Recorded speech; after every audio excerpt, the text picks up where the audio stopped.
My name is Henry Guardsman. You probably don't remember me, but you've probably seen me on TV. I'm the guy the Sunday morning news and CNN call when they want analysis and opinion on North Korea's crazy leader. I'm an expert, a talking head. Over the past 20 years, I have worked at the State Department, various foreign policy think tanks, and academia. I'm currently a professor at the Fletcher Kaya School of Law and Diplomacy at Tufts University, located near Boston, and a visiting professor at the Kennedy School of Government at Harvard and Stanford University in Palo Alto, California. I know this all sounds quite prestigious, and so it is. However, outside of my clique of smartest colleagues, I am about the most ordinary person imaginable. I'm 51 years old, 185 pounds, and there's nothing about me that will attract your attention. No woman has ever looked at me and thought I was hot. No woman has ever fantasized about me in bed. No woman has ever wanted me, except my wife. This is my story. Emily and I have been married for 24 years. She works as a research librarian at the Boston Public Library and is 46 years old, but most people say she looks about 5 years younger. We met when she was a student and I was a graduate student. I was a teaching assistant in her class, and we started dating right after she finished the course. We got married 3 weeks after it ended. She is 118 centimeters tall and weighs about 135 pounds. She was curvy when I first saw her, and she still has all those curves that I love. I was drawn to her intelligence, wry humor, sparkling smile, bright blue eyes, strawberry blonde hair, freckles on her nose and cheeks, and beautiful feminine figure. Oh, and her breasts. You can only dream about her. 38D, and if that's not the first thing you notice about Emily O'Hara, then it's the second and third. As a child, Emily was a little chubby and quite insecure about her appearance. All three of her sisters are tall and built like models, and by that I mean not their type at all. I was Emily's first lover, and she was mine. She grew up in a very conservative family and was taught to protect herself before marriage. She almost succeeded. When Emily and I finally made love, it was the night I asked her to marry me. Unlike Emily, the fact that I had not had sex before her depended not on desire but on opportunity. I never had the opportunity. My life before meeting her was filled with crushes on unattainable beauties, numerous first dates followed by "Henry, let's just be friends" speeches, and hundreds, if not thousands, of nights alone. Girls may like athletes and musicians, and even business masters with prospects for growth, but pimply nerds with a passion for international diplomacy don't have many opportunities for love affairs. Meeting Emily meant passing an exam that the entire O'Hara family took. She is the second of 4 sisters. The eldest, Shannon, a year older than Emily, has some of Emily's physical characteristics. Hair color, freckles, pretty face, but she lacks slimness. I understand why some men find her attractive, but I never liked her. Her personality reminded me of the worst stereotype of a high school cheerleader: shallow, materialistic, extremely condescending to those whom she considered inferior to herself. When I first met the family, she had been married for a year to Brad Smithson, a tall, handsome guy who had been an athlete in high school and college, and was beginning his career at one of the most prestigious investment firms in Boston. Then there was Joni, the third of 4 children. She was pretty, but even less slender. I met her when she was in high school, and we became friends due to her obvious intelligence. I helped her with her college essays. She eventually attended Northwestern University and then received her PhD in biochemistry from the Massachusetts Institute of Technology. Later, Joni married Will, a researcher who spends most of his time at Woods Hole, an oceanographic center on Cape Cod. Out of all of Emily's family, I was closest to Joni. Denise was the youngest. She was a freshman and looked most like Emily. She was also the wild child of the family. While still at school, she had many boyfriends, several arrests for using illegal substances, and appearing in a public place while intoxicated, as well as a shameful pregnancy for the family. She carried the child to term and gave him up for adoption. In her 30s, Denise married Matt, divorced and remarried, this time to David. They currently live in Keene, New Hampshire. My first meeting with my family was at Thanksgiving. I was raised in foster care, so Thanksgiving was always a bit of a mess. but for the O'Hara clan, it was a big deal. Patrick O'Hara and his wife Sarah made sure that all their children were present in the family home in Tynesboro, a suburb of Boston. It was a wonderful time, and although I received a third degree from Emily's parents and her older sister, I really enjoyed it. As Emily walked me to my car late on Thanksgiving night, she told me that I had passed the test. "I hope it wasn't too difficult. My family can be a little tense," she said. "No, everything was fine. I really had a good time. I think everyone liked me, but you know how bad I am at reading." "Well, not sure about your sister's husband, Brad. He seemed a little dorky to me." "You did great. Drive carefully. I love you. I love you too." 2 years after our wedding, Caitlin was born. She was the spitting image of Emily and the apple of my eye. 30 months later, Sean Patrick arrived. By age 12, he was taller and broader-shouldered than me and played lacrosse in high school. Emily decided to be a stay-at-home mom from the time Caitlin was born until Sean Patrick started kindergarten, and she seemed to love it. This allowed her to find time to be involved in church and community, and she even turned her master's thesis into a book, which sold better than any of mine. I was so proud of her. She worked hard to get back into shape, and at times, self-esteem issues related to body image came back to haunt her. Thanks to hours in the gym and self-discipline in the kitchen, she not only returned to her pre-pregnancy shape, but also began to look even better. For many years, my career required a lot of travel, regularly from Boston to Washington and back, so much so that we have an apartment in the Washington, D.C. area, as well as New York, Palo Alto, and the occasional London, and several times a year in Tokyo and Seoul. Whenever possible, Emily traveled with me, especially on trips abroad. But because of the children and her work, this did not happen very often. Once a month, sometimes more often, she would spend a few days and visit Shannon and Brad at their home in Nashua, New Hampshire. It was only a 90-minute drive from our home in Cambridge. And in the summer, she spent a couple of weeks at a house on the lake Winnipesaukee. Emily talked me and Shannon and Brad into buying it a few years ago. I liked it there, but I rarely went there. I especially liked being there when there were only 4 of us, without Emily's sister and husband. Our marriage was wonderful. We were true partners, intellectual, emotional, and spiritual. If someone asked me what the key to our happiness is, I would answer that it is trust and respect. I trusted Emily with my life. She was successful in her career, and we attended many social events together. We promised early on that we would never do anything that would embarrass each other in public, and we never did. Emily could not tolerate alcohol and therefore decided to never appear in public. I might have a beer or glass of wine at home, but never at a social event. "Henry, in 2 weeks, on Friday, we have to go to dinner at the Library Fund. I put it on your calendar, so hopefully you can go." "I have seen. Everything will be fine, but you know you're going to have to give me a refresher course in dance if you're going to get me on the floor." "I think it's not bad. I love to dance with you. And you know, I won't dance with anyone else. I hate it when someone else touches me. I also hate it when someone else touches you.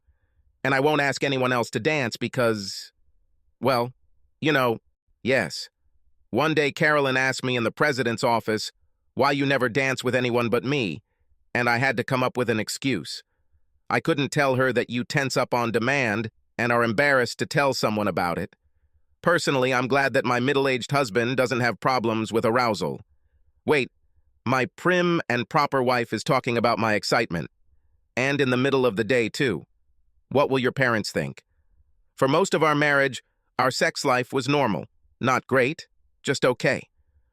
Without a doubt, I wanted sex more than my wife, both before and after having children. I was ready every day, but for her once or twice a week was enough. Not that she didn't enjoy it. She said she got it, and she liked the hugs afterwards. But usually she was quite passive. I could count on one hand how many times a year she initiated sex, never wanted to turn on the light, and never did it during the day. Because she often made noise when we made love, she was always afraid that the children would hear. She almost never talked about sex. She didn't tell me what she liked or enjoyed, and she never admitted her fantasies. I told her about mine, and she just brushed it off, as if such things were too gross for her to even think about. I thought it was probably because of her conservative upbringing. And so we come to now. Well, about 6 weeks ago. It was the beginning of October. Caitlin was living in Paris, working on her graduate degree in French literature, and Sean Patrick was attending Cornell as a member of the academic major of the Month Club. I think it's cultural anthropology now. I better start saving more money for retirement because there is no way these kids will have enough income to take care of me in my old age. In general, the children left home. It was Friday evening, and I was especially excited. The crisp, early autumn weather has such an effect on me. Emily and I took a shower together, and I could tell she was in the mood. "That was amazing, honey. I like that we have freedom when the kids are away," Emily said. "It turns me on when I know you're really enjoying it." We hugged for a few moments in the afternoon light, and then she surprised me with pillow talk, like we'd never had before. "Baby, if it weren't morally wrong and I gave you permission, which of my sisters would you want to have sex with?" "Honey, I don't know if you know this, but there is a husband's guide. And one of the chapters in this book is called Questions Men Should Never Answer. The question you just asked is either number 1 or number 2. No man in his right mind would answer it. I think another main question is, honey, if I died before you, who would you marry? Seriously. You always want to talk about fantasies, so I give you permission to talk about them. Which of my sisters have you been fantasizing about? Fine, I will answer. None of them. You don't need to tell me this. Are you saying that if God and I had given you permission to have sex with Shannon, you wouldn't have done it? No, I wouldn't. I just don't find her attractive. She's wearing too much makeup and doesn't have a great figure. The only thing she has are breasts, which miraculously appeared after her 35th birthday, which I'm sure cost Brad a pretty penny. Also, Shannon can be a bitch. Okay, so no Shannon. How about Joni or Denise? No and no. They're just not my type. I consider Joni a friend and she has a great brain, but she is not sexy at all. Denise may be sexy, but just touching her makes me want to take an hour-long shower. No thanks. I am absolutely happy with the sister O'Hara I have. She is all mine. Now, if one of your sisters was Julia Roberts or Scarlett Johansson, then we could talk. You have always been partial to Julia Roberts. Why? It's because of laughter. I love her laugh.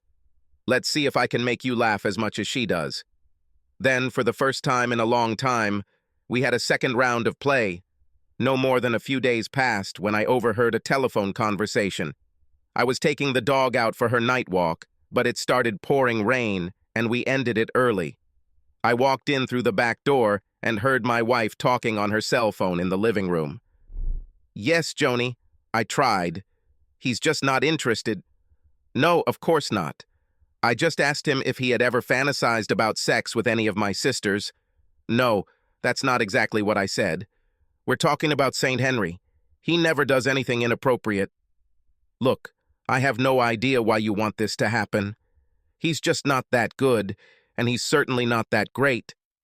My Henry wouldn't know if a woman was flirting with him if she threw her naked body in his lap.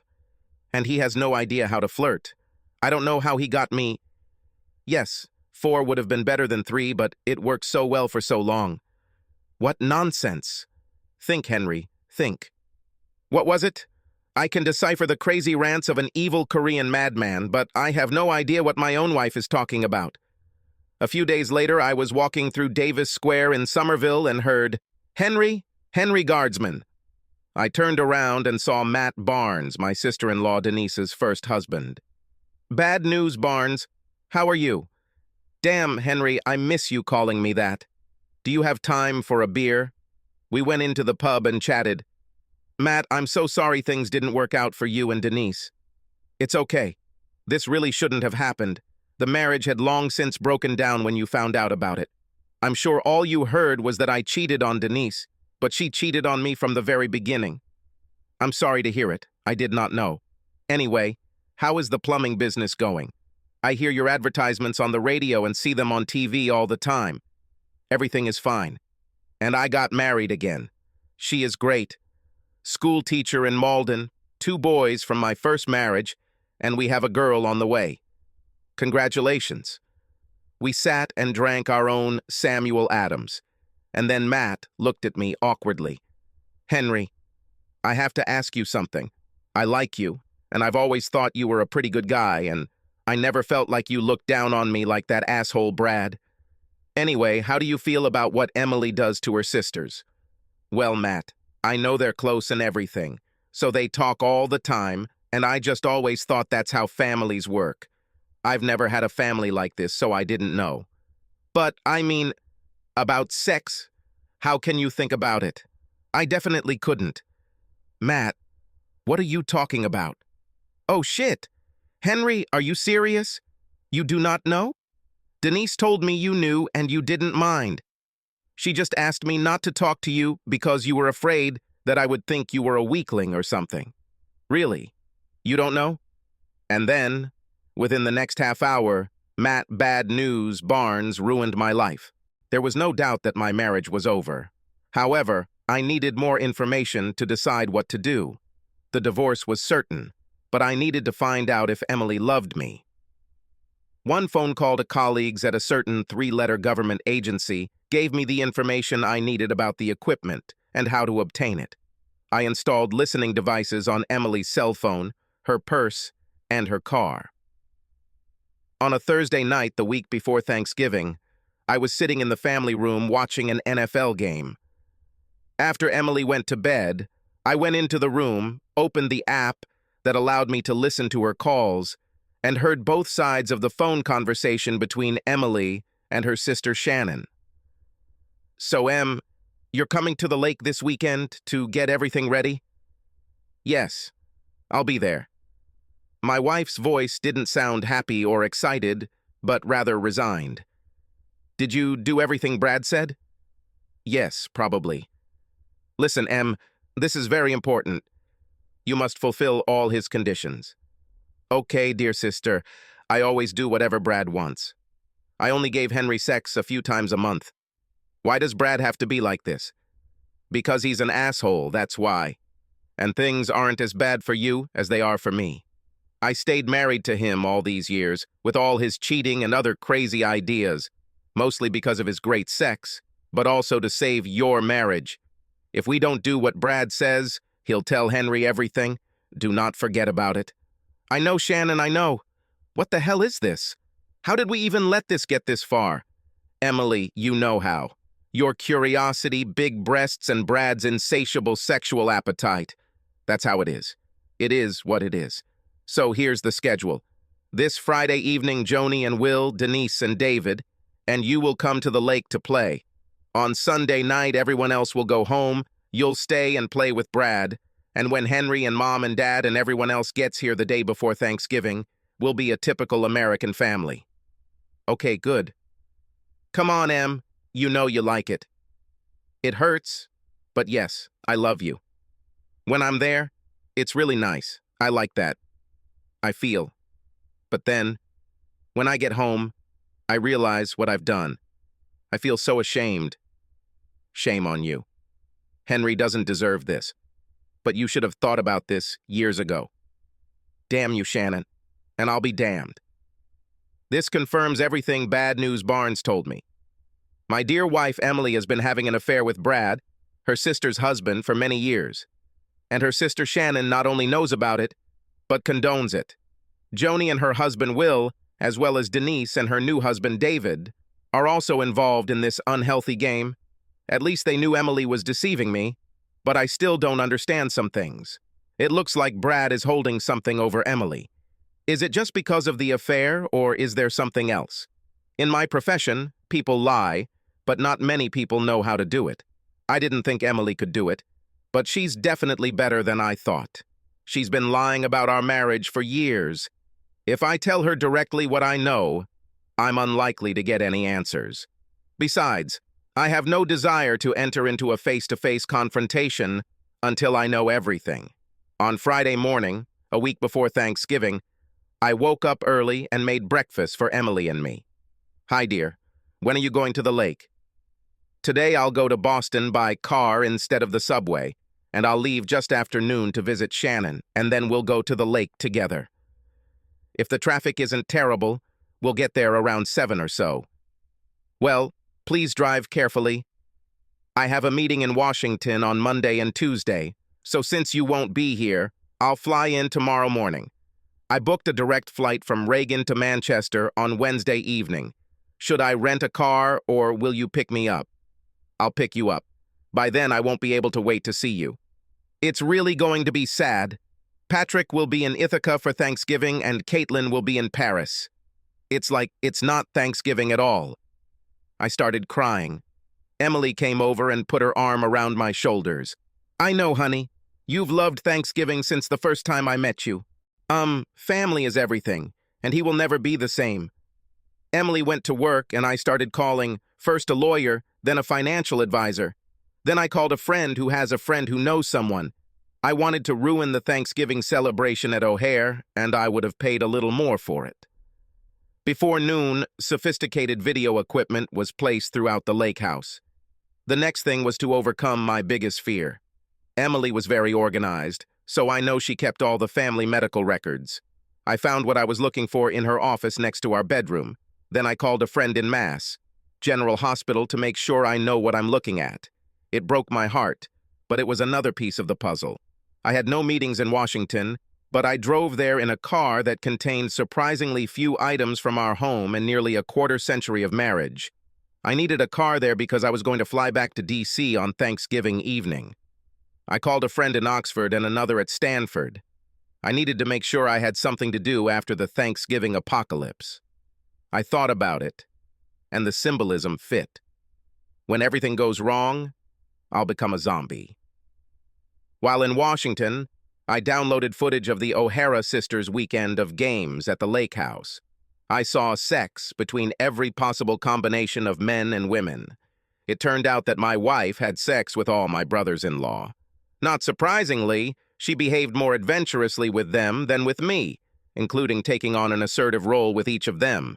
With the exception of Brad. She was submissive with him. She accepted everything without comment or even reaction. However, whenever he started calling me names, she would flinch and ask him, albeit submissively, to stop. I was interested, but by this point, I didn't care anymore. The evening before Thanksgiving, I arrived at Manchester Airport, and Emily greeted me. She hugged me and let me know how glad she was to see me.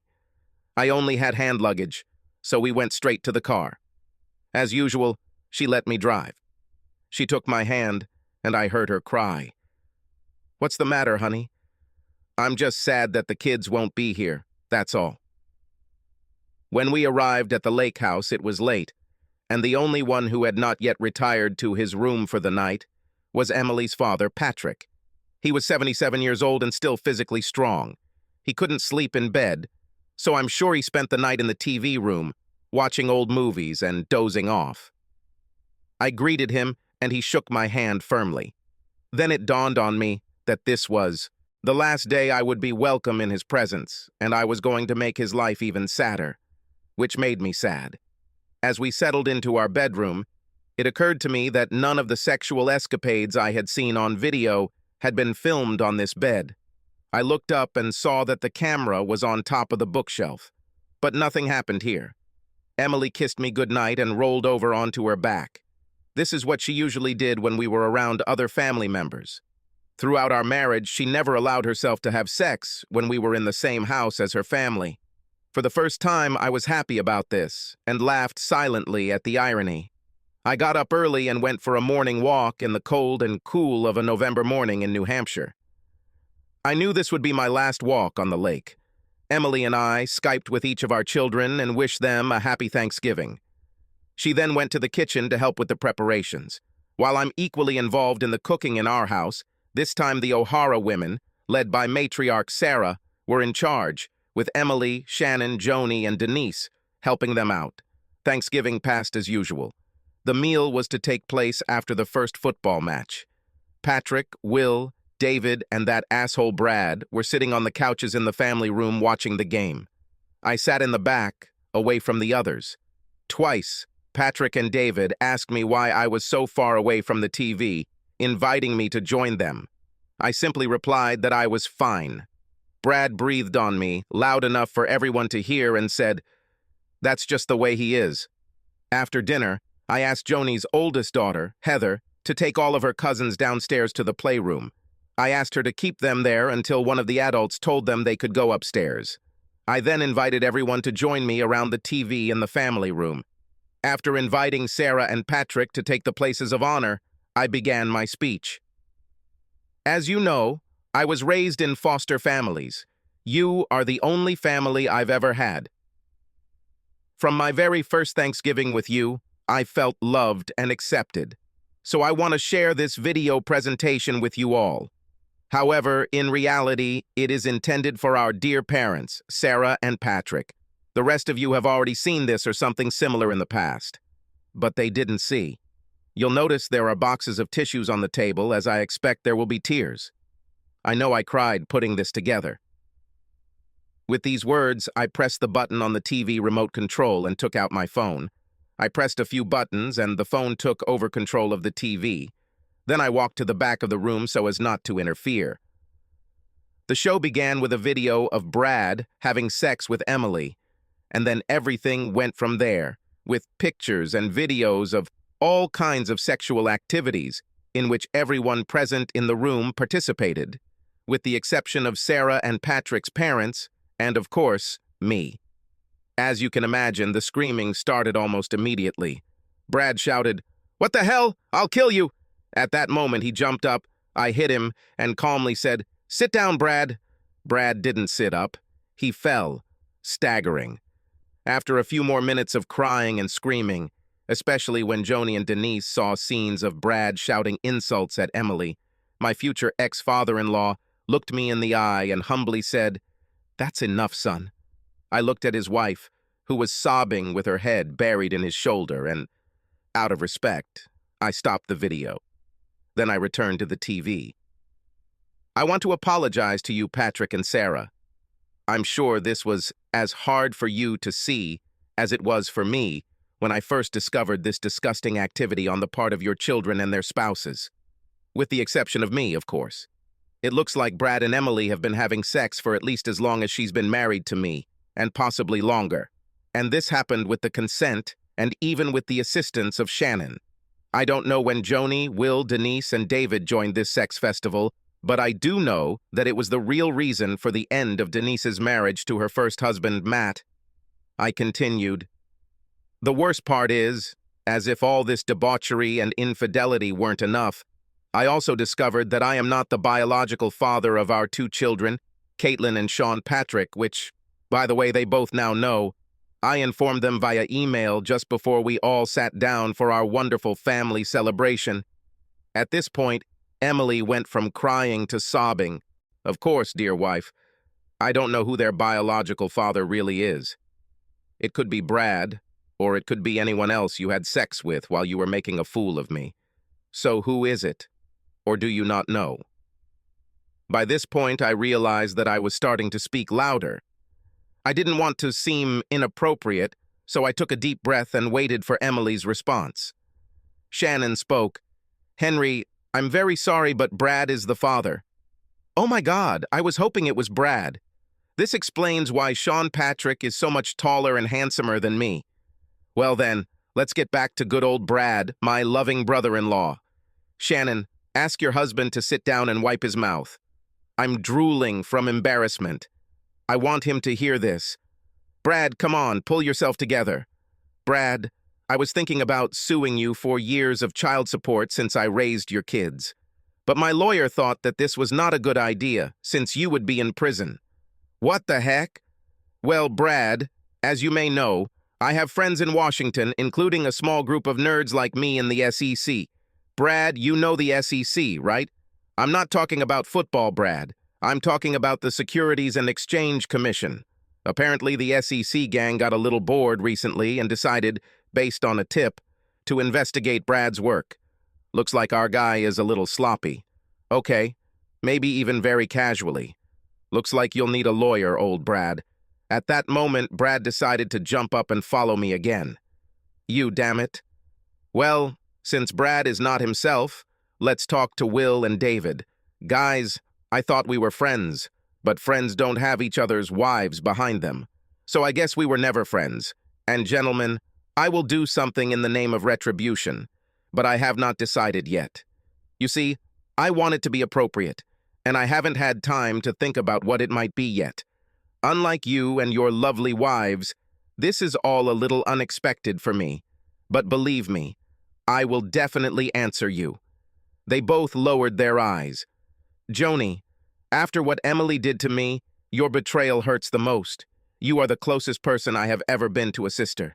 I thought you really cared about me. I thought you respected and loved me. I'll miss you, but obviously it's over between us. And now to my loving wife. Emily, look at me. She held her face in her hands, shaking with sobs. Now she raised her head, looked into my eyes and whispered, I am so sorry. Dear Emily, that's practically the definition of too little too late, isn't it?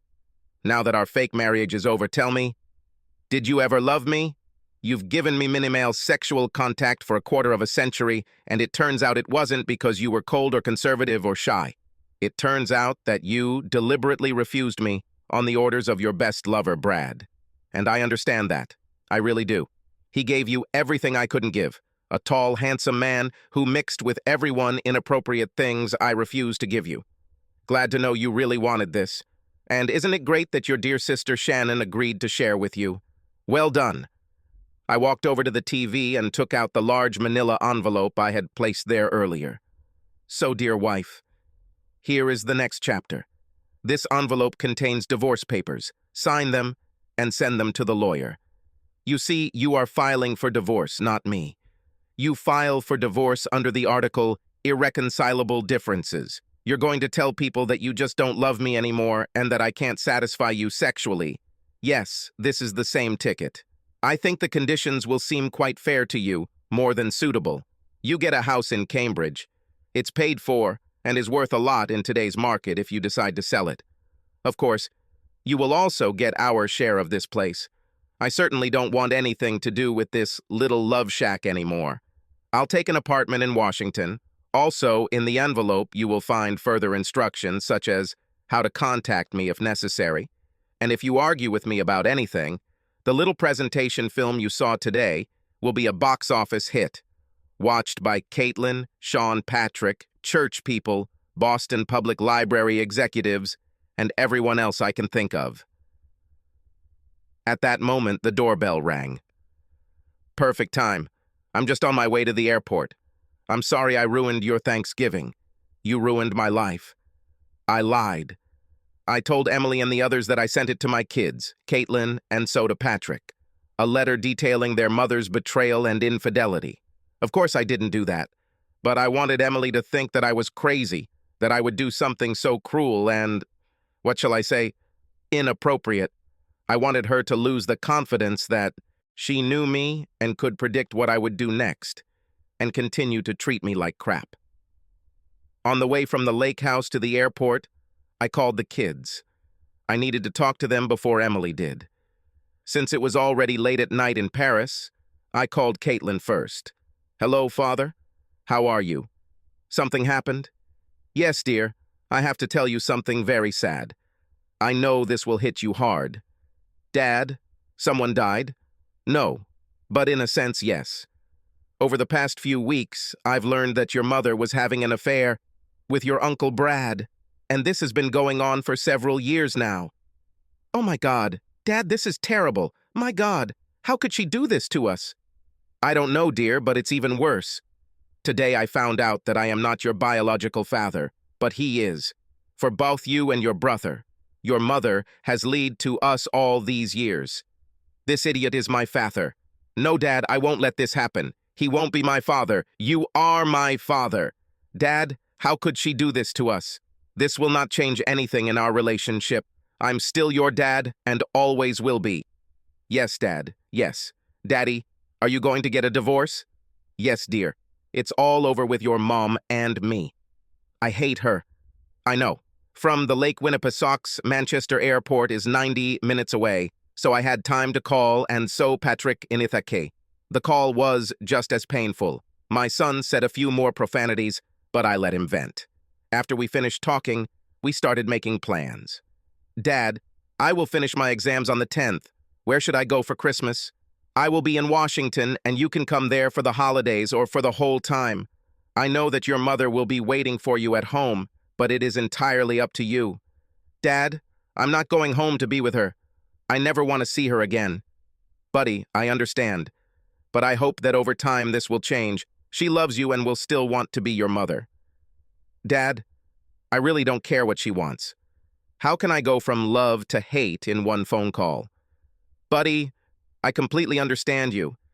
After the adrenaline-filled confrontation, I was exhausted. I passed out on the plane but didn't sleep during the short flight to Reagan.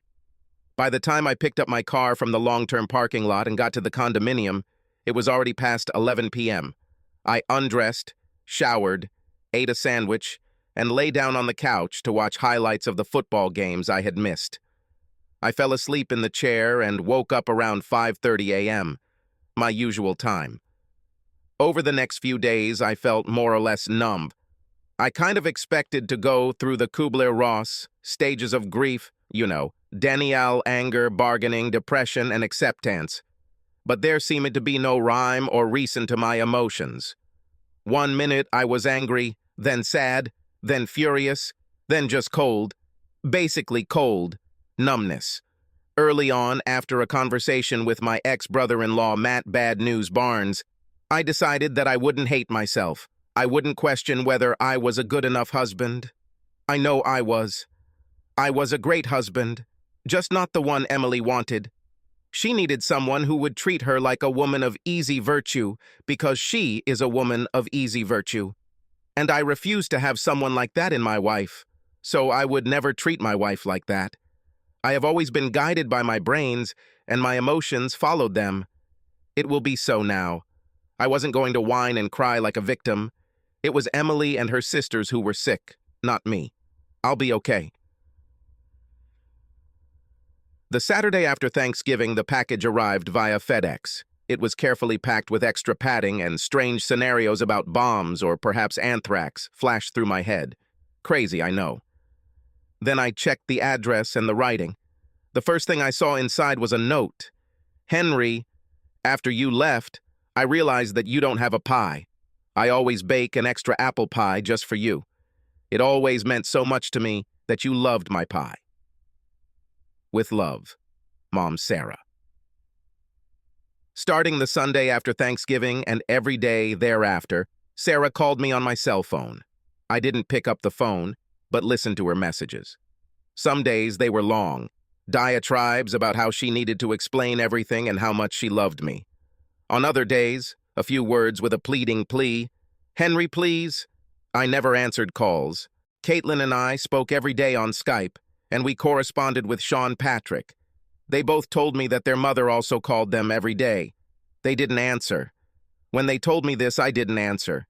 Emily will have to try to repair this relationship. Children are already adults, and they have to make a choice. On Monday, I received a message from a friend who learned about the incident from an acquaintance at the SEC. The FBI became involved and arrests were made. My asshole future ex-son-in-law, Brad Smithson, was in big trouble. One of the benefits of being a professor in the 21st century is that students submit their work online. I met with my doctoral students via video conference. I had no reason to return to campus or return to Boston for any other reason until the end of January. On the first Friday in December, I was unloading groceries from my car when my neighbor Ted Evans took a bag and walked into the house. So, Henry, what's going on? You're usually never here for more than a few days at a time, and never on a weekend. What's the matter? Ted is a good guy, a Prince George's County detective. For as long as I've known him, he's divorced, has grown children, and is a connoisseur of good beer. We grilled steaks, yes, real men grill steaks, even in December, and drank some of his good beer. And I told him this story. Oh man, I'm so sorry. I know what it's like. And don't blame yourself for not noticing this. I'm a detective, and I was blindsided. But how could I not notice any of the signs? Henry, it's because you weren't looking for them. This is called confirmation bias. You loved your wife and believed that she loved you. Therefore, everything you saw, you perceived as confirmation of your faith. Would you only see this if you were hit in the head by a large object, as in the conversation with, what was his name?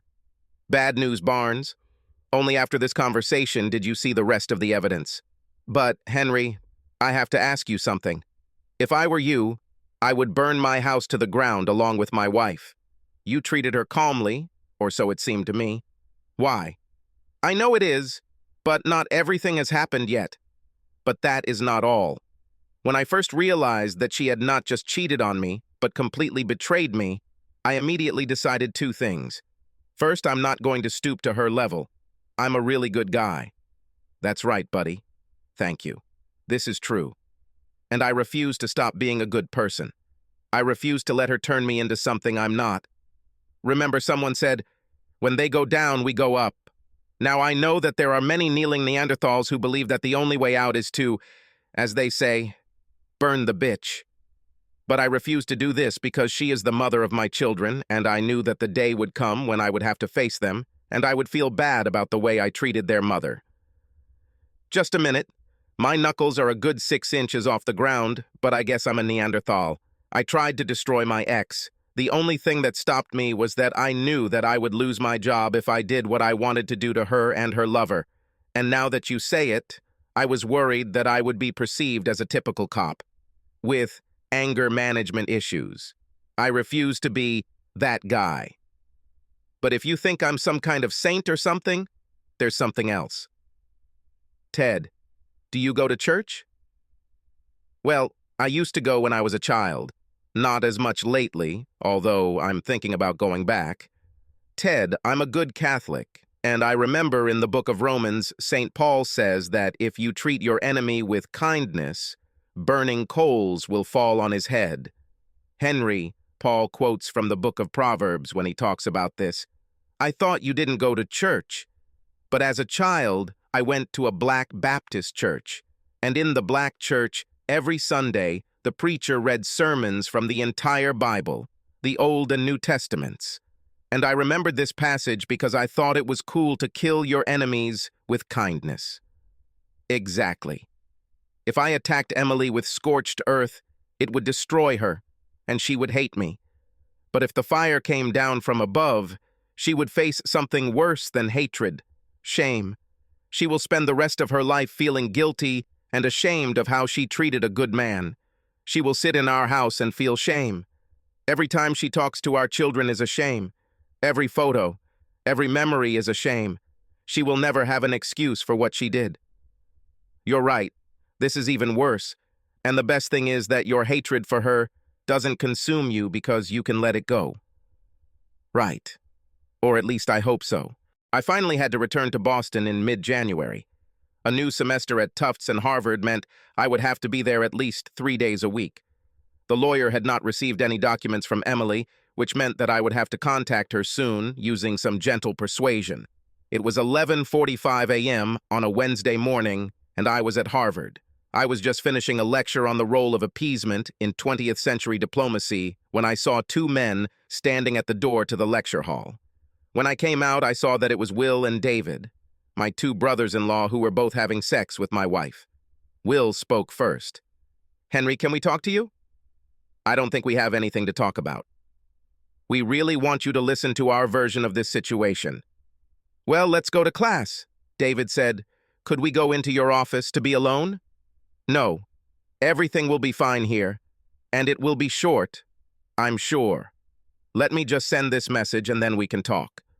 They sat in the front row, and I stood leaning against a music stand at the front of the room. Speak up, boys. You have about 3 minutes. They looked at me and each other with confusion, and then Will began. Henry, I respect you very much. I always considered us friends. I think I mentioned at Thanksgiving that friendship is off the table, but go ahead. Henry, we thought you knew what was going on. Our wives told us that you and Emily had an agreement, that you have an open marriage, and that you're okay with Emily having sex with us. Yes, Henry, David interjected. Denise told me that you were simply no longer interested in sex and could not satisfy Emily's needs, so you gave her permission to go somewhere else. And that's when I understood everything. David couldn't control himself. Smirk. And I realized what I was going to do with these two. So why didn't you ask me about this yourself? Will, again, I thought it would be awkward for you if I brought up this topic, that you would think that I see less in you. Now, David, yes, a weakling, and we couldn't do that to you. Therefore, we simply did not raise this topic. So your wives told you that Emily wants you, and poor old Henry doesn't mind because he can't have sex. And you just accepted it? Clear. So you had no problem cuckolding me? Yes, exactly. No, said David. Henry, anyway, we've known for a long time that Emily and Brad were doing this, and Joni told me you were okay with it. So we just thought, Will said, you just decided that you too could take part in this matter. I understand. At that moment, 3 Harvard police officers burst into the room. Dr. Guardsman, everything is fine? Thank you, officers. I appreciate your quick response. Please escort these 2 men off campus. They have violated boundaries. Please find out their names, as I want to make sure they have a case filed against them. If you need to, I will be happy to file a formal harassment complaint. And, officers, am I correct in understanding that such a complaint, if filed, would also go into the database of both the Cambridge and Boston police departments? This is true? Yes, Dr. Guardsman. Well, then I'll come to you after the next class and do some paperwork. As the officers led my former sons-in-law out of the audience, I said, Gentlemen, do not forget about Monty Python. No one expects the Spanish Inquisition. Over the next few months, I spent at least Tuesday through Thursday evenings in Boston teaching and advising graduate students at the Fletcher School at Tufts and the Kennedy School at Harvard. On Tuesday morning, I arrived on an early flight from Reagan to Boston's Logan Airport before returning to Washington late Thursday. I'll be working at Oxford this summer and moving full-time to Palo Alto in the fall as a professor of international diplomacy at Stanford. Emily and I talked about living in both places, and that was our dream for the future. I saw no reason not to achieve my dream without her. The evening after Will and David's visit, I spent a few hours in my room at the Harvard Square Marriott, where I was staying, and did a little video editing. Late that evening, I sent Emily a letter addressed to Emily O'Hara. One of the terms of the divorce was that she could no longer use the name Guardsman. Emily O'Hara, the lawyer is still waiting for documents. Sign and please return them within the next 10 days, or the attached video will be sent out friends, colleagues, and relatives. Henry Guardman. A 10-minute video was attached to the letter. The video began with the announcer's voice. Ladies and gentlemen, you think you know Emily Guardsman and now Emily O'Hara, but this is the real Emily.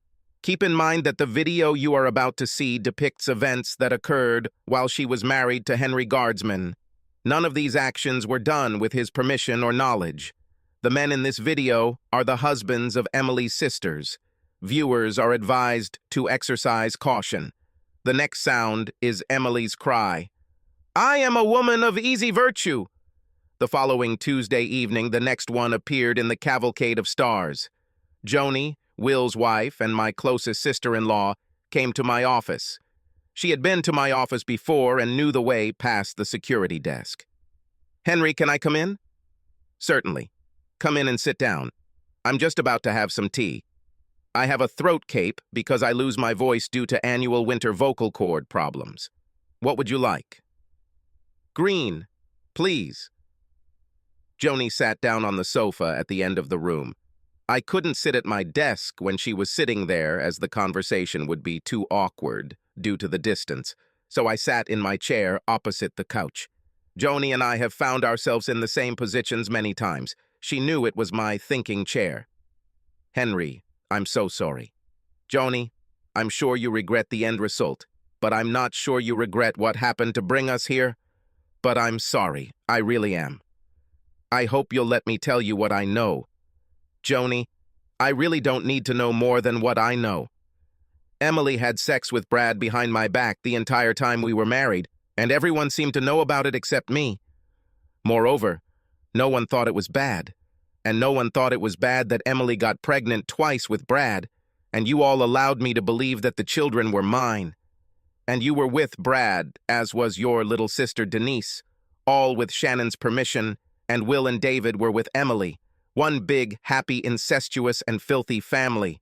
Welcome to the O'Hara clan. I think everything is correct, but there are a few details between them that I think you should know. But first, you need to hear what happened after your Thanksgiving presentation. My father was furious. He started shouting at all of us, saying that he was ashamed that we were his children and that you were the only worthy one of us. Emily ran out of the house and was gone until the next morning. We thought she had followed you, but early this morning the police found her at the end of the lake, near Alton Bay. She spent the next day in the hospital. Will and I left right after you, as did Denise and David. I don't know about them, but Will and I had a big fight. He was so embarrassed because I told him that, you know that we all play together. Please don't use that word. Game sounds so innocent, but what you all did was anything but. I know. Anyway, I really want to tell you what happened, sort of a what Joni knew and when she knew it story. I know this won't lead to you counting me out innocent, but I need to tell you this. Please. I didn't say anything, but just sipped my tea. About 5 years ago, Emily and Shannon came to Denise and me. They told us about Em and Brad. It was a strange story, but it was almost impossible to make it up. Brad seems to have had a thing for Emily ever since he and Shannon started dating. One day, when they were not yet married but living together, he told Shannon that he wished she had a body more like Emily's, and Shannon was very upset. She said to Brad, "Well, if you think so, why don't you just go and get her?" This was before you and Emily met. That evening, Emily was planning to come to Shannon's apartment for dinner, but when she got there, Shannon wasn't there. Brad got Emily drunk. You know how Em can't handle alcohol, and seduced her. Shannon returned, and Brad pulled Emily into bed. Brad was Emily's first man. Of course, Shannon was furious. She kicked Brad out. And Emily was ashamed. Emily left, and Shannon didn't hear from Emily for several weeks. Shannon forgave Brad, but Emily still couldn't look her in the eye. Shannon had to beg her to be at the wedding. As soon as you started dating Emily, Brad became very jealous. That first Thanksgiving when you came to the house, Shannon and Brad had a huge fight. Shannon had to take a week-long trip to North Carolina for work and was seriously considering leaving Brad. During this trip, right before you and Em got engaged, Brad contacted Emily and asked her to come over for dinner. She didn't know Shannon had left. Brad seduced her again, and I guess that's when the affair began. Emily was always jealous of the attention Shannon paid to her beauty, while Em considered herself an ugly duckling. And now a handsome man appeared who wanted her. Of course, Shannon knew nothing about this.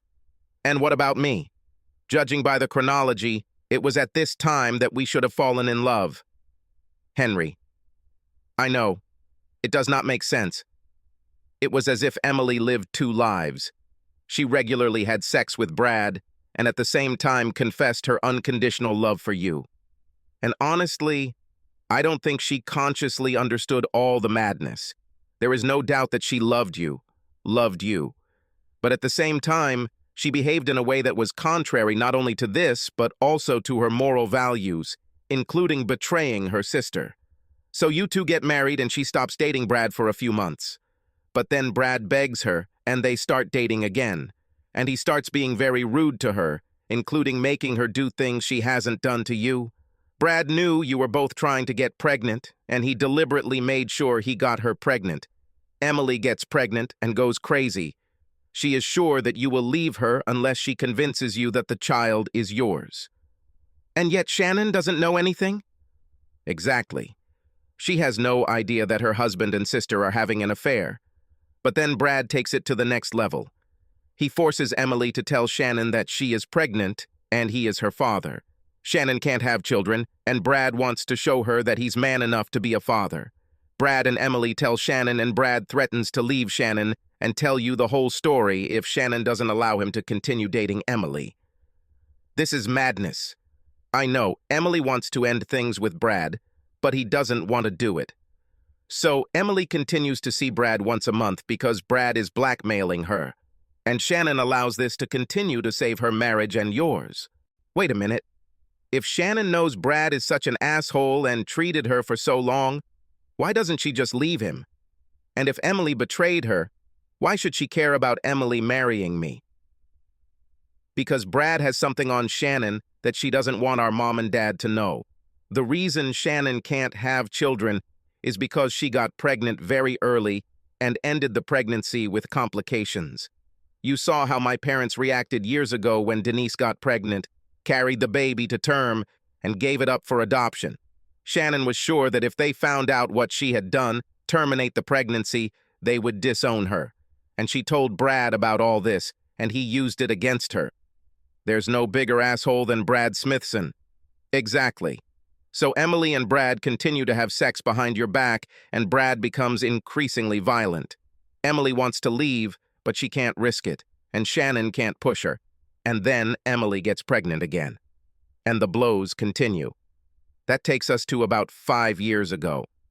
Brad decides he wants to make the party bigger and tells Shannon and Emily to do whatever they want, but let Denise and I play too. At first, they try to tell us how good Brad is, but we both refuse. Then they tell us about the blackmail Brad is using on Emily, and Denise agrees. I still refuse. And at this point, I'm seriously considering telling you. But Emily came to me with a plea, and I said that I would only do it if we could convince our husbands to open our marriages, and they would participate too. In other words, I will only cheat on Will if it's not cheating, and he's playing with my sisters. That's the only way I would have done it, because I couldn't cope with the guilt. So here we go. We get together twice a year. What you saw was the 9th time. I once overheard Emily on the phone talking about trying to get me into this. What was it? A few months ago, I told them that Will and I were no longer going to participate and that I couldn't handle the guilt of not knowing, if not about the past, then at least about what we were doing now. So Denise and I came up with the idea of inviting you, and we'll all act like we're just getting started. Joni is a very interesting story. Incredible. And I mean that literally. I do not believe in this. However, even in the best scenario, the only possible motivation for Emily's action, I see, is love for Brad's great dignity and blatant disrespect for me. Henry, I understand why you doubt it. And I can't explain Emily's behavior. Honestly, I have no idea what your sex life was like with Emily, but I have to say that Brad was much better than Will. I love Will more than life itself, but he's just not very good in bed.